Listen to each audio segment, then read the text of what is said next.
Hi friends, this is Hari. Cinema bus அப்டேட்டில் அடுத்தது இன்னொன்று ஒரு முக்கியமான ஒரு அப்டேட்டோடு வந்திருக்குங்க. ஸோ விஷ்ணு விஷால் அவர்களுடைய படம் பார்த்தினாக்கா பாக்ஸ் ஆஃபீஸில் வெற்றி பெற்றிருக்கு. இரண்டாம் பாகம் வந்து பார்த்தினாக்கா மீண்டும் மக்களிடையே வந்து ஒரு அமோக வரவேற்பு பெற்றிருக்கு அப்படி தான் சொல்லணும்.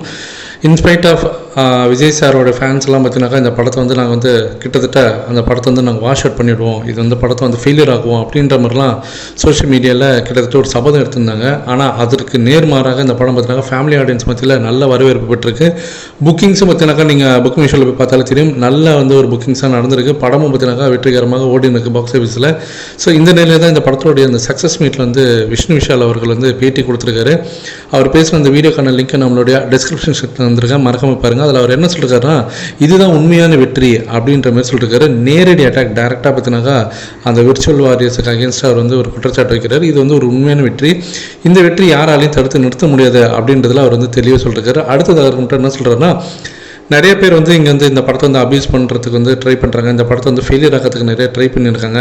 ஆனால் இது வந்து நம்ம தமிழ் சினிமாவுக்கு வந்து ஒரு சாபக்கேடு அப்படின்ற மாதிரி சொல்லியிருக்காரு.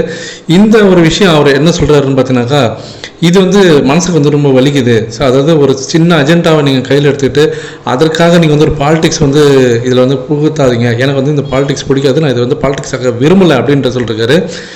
ஆனால் அதே சமயம் இந்த படம் பார்த்தினாக்கா ரெட் ஜெயின் மூவிஸ் வந்து வாங்கி ரிலீஸ் பண்ணுறாங்க, அவங்களோட படம்ன்றதுனால வேணும்னே இதுக்கு வந்து ஒரு ஆப்போசிட் ஒப்பீனியன் வந்து இங்கே தேவையில்லாமல் பரப்பணும்னு நினைக்கிறாங்க.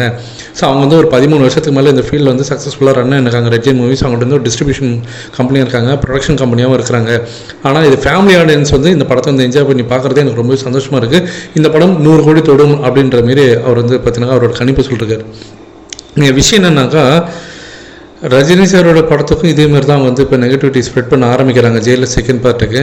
ஏன்னா அந்த படம் நம்ம எல்லாருக்குமே தெரியும், சன் பிக்சர்ஸ் படம். ஸோ டிஎம்கே ஃபேமிலியோட ஒரு படம் அங்கமாக இருக்கிறதுனால இவருடைய படத்தையும் பார்த்தினாக்கா தேவையில்லாமல் பார்த்தினாக்கா அவங்க வந்து சீண்டி பேசியிருந்தாங்க விஜய் சாரோட ஃபேன்ஸ்லாம். முக்கியமான காரணம் அவர் ரஜினி சாருக்கு சப்போர்ட் பண்ணி பேசியிருந்தார்.